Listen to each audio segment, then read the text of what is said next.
আলহামদুলিল্লাহ, আসসালাতু ওয়াসসালামু আলাইকা আলা রাসূলিহিল কারীম ওয়া আলা আলিহি ওয়া আসহাবিহি আজমাইন।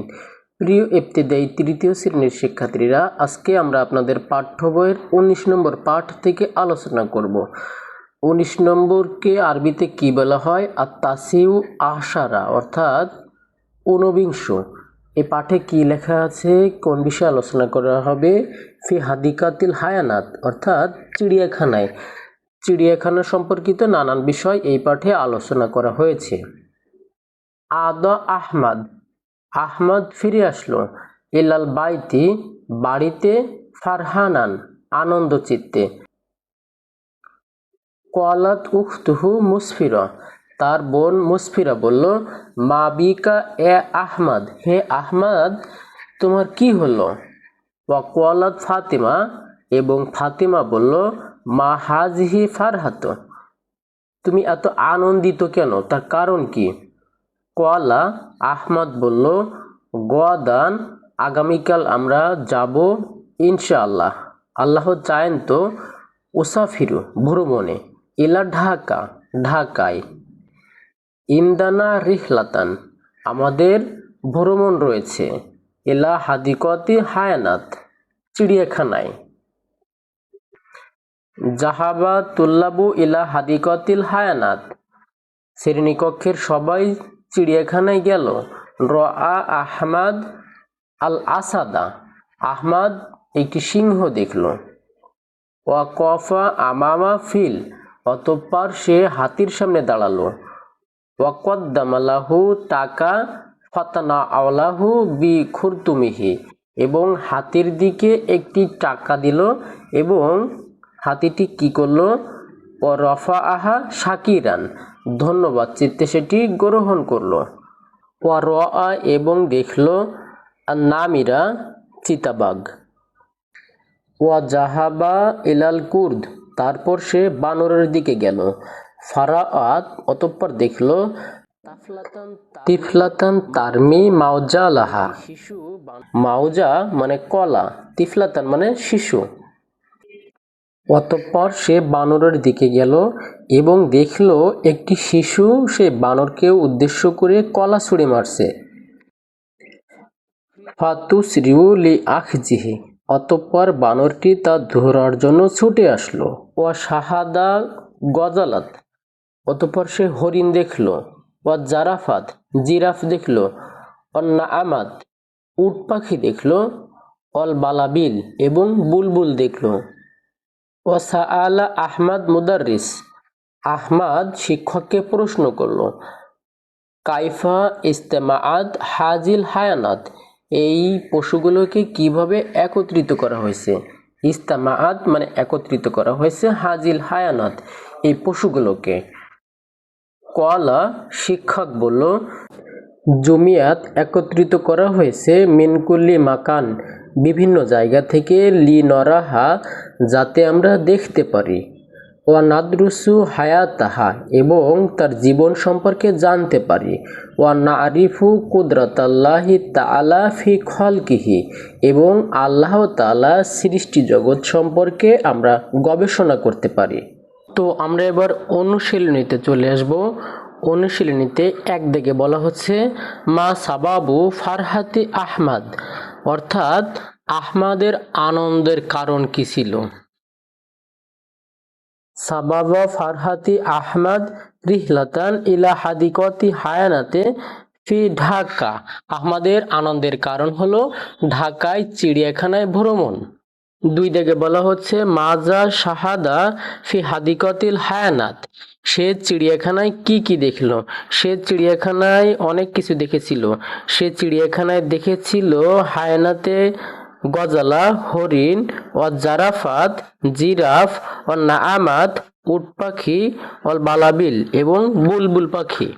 তিন দাগে বলা হচ্ছে, মা আদহাসাহু মিনহা, অর্থাৎ কিসে তাকে বিস্মিত করলো, অর্থাৎ কি দেখে সে খুব বেশি আনন্দিত বা বিস্মিত হয়েছিল। আদহাসুহু খুরতুমুল ফিল, সে হাতির সুর দেখে বিস্মিত হয়েছিল।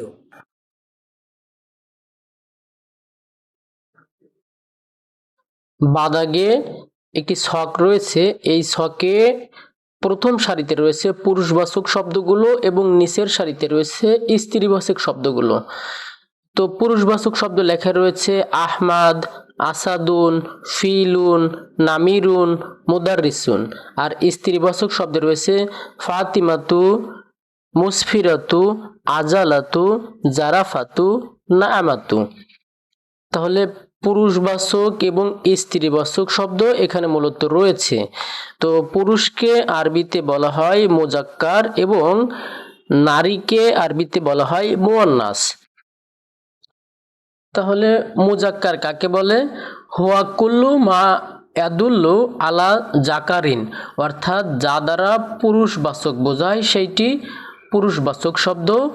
এবং মুয়ান্নাস বা স্ত্রীবাচক শব্দ হুয়া কুল্লু মা ইয়াদুল্লু আলা উনসা, যা দ্বারা নারীবাচক শব্দকে ইঙ্গিত করে সেগুলো স্ত্রীবাচক শব্দ।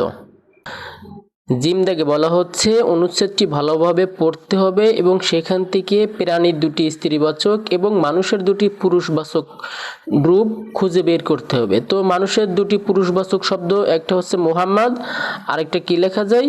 খালেদ। আর প্রাণীর দুটি স্ত্রীবাচক রূপ একটি লেখা যায় আল কুরুদ এবং আরেকটি লেখা যায় আদ দজাজাত। আর দজাজাত শব্দের অর্থ কি? আর দজাজাত শব্দের অর্থ হচ্ছে যে মুরগি। দাল দাগে উদাহরণ থেকে উপযুক্ত পুরুষবাচক শব্দ নির্বাচন করে তারপর খালি ঘর পূরণ করতে হবে। এক দাগে লেখা রয়েছে ইউহাফিজু, শূন্যস্থান দিয়ে লেখা আছে আলাল আমিন, শূন্যস্থানের জায়গায় হবে আশুরতিউ। আমরা একটু পড়ে আসি।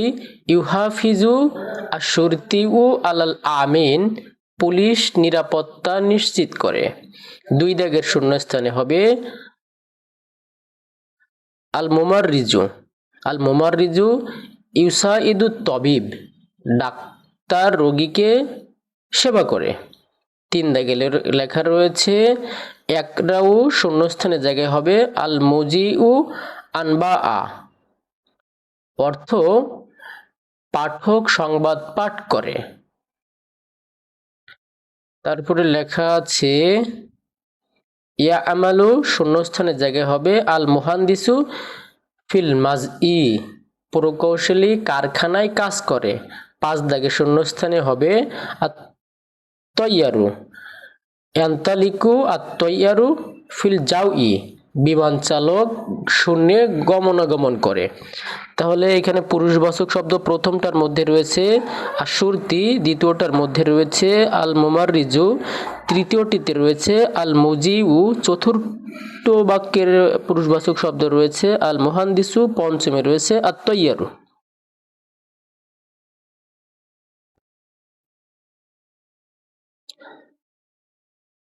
হাদাগে বলা হচ্ছে শূন্যস্থান দেওয়া রয়েছে এবং এই শূন্যস্থানের মধ্যে স্ত্রীবাচক শব্দগুলো নিয়ে বাক্য তৈরি করতে হবে। তো স্ত্রীবাচক শব্দ প্রথমটিতে কি রয়েছে?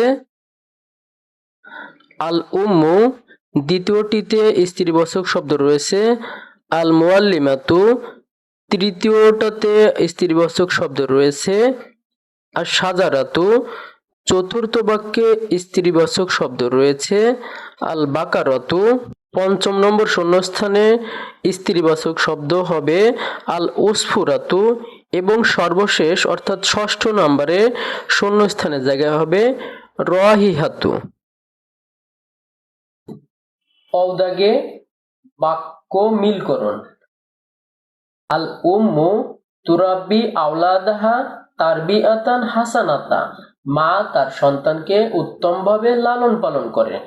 আল বুলবুলু, বুলবুল পাখি ইউগররাদু ফাওকা সাজারাত, বুলবুল পাখি গাছের ওপর গান গায়। আর শামসু, সূর্য তাশরুকু ফিস সাবাহি, সূর্য সকালে উদিত হয়। আর সাফিনাতি, নৌকা তাজরি ফাওকাল মাই, পানির ওপর দিয়ে চলে। আর সাদিকু, বন্ধু ইউসা ইদুনি ইন্দাল হাজাত, বন্ধু আমাকে প্রয়োজনে সাহায্য করে। জাল দাগে বাক্য গঠন করতে হবে। প্রথমে লেখা রয়েছে ওমার, ওমারু ওয়ালাদুন সলিহুন, ওমার একটি ভালো ছেলে। জিবুন নেকড়ে বাঘ, আজিবু হায়ানুন মুফতারিসুন, বাঘ হিংস্র প্রাণী। উসফুরুন চড়ুই পাখি, উসফুরুন তয়রুন সগিরুন, চড়ুই পাখি অতি ছোট। সালমা, সালমা বিন্তু শারিফা, হিররতুন বিড়াল, আল হিররতুন হায়ানুন সগিরাতুন, বিড়াল ছোট্ট প্রাণী। ওয়ারাদাত গোলাপ, ওয়ারাদাতু জামিলাতুন, গোলাপ সুন্দর। কাবিরাতুন, আল মাদ্রাসাতু কাবিরাতুন, মাদ্রাসাটি অনেক বড়। তো ঠিক আছে, আজকে এই পর্যন্ত। আল্লাহ হাফেজ।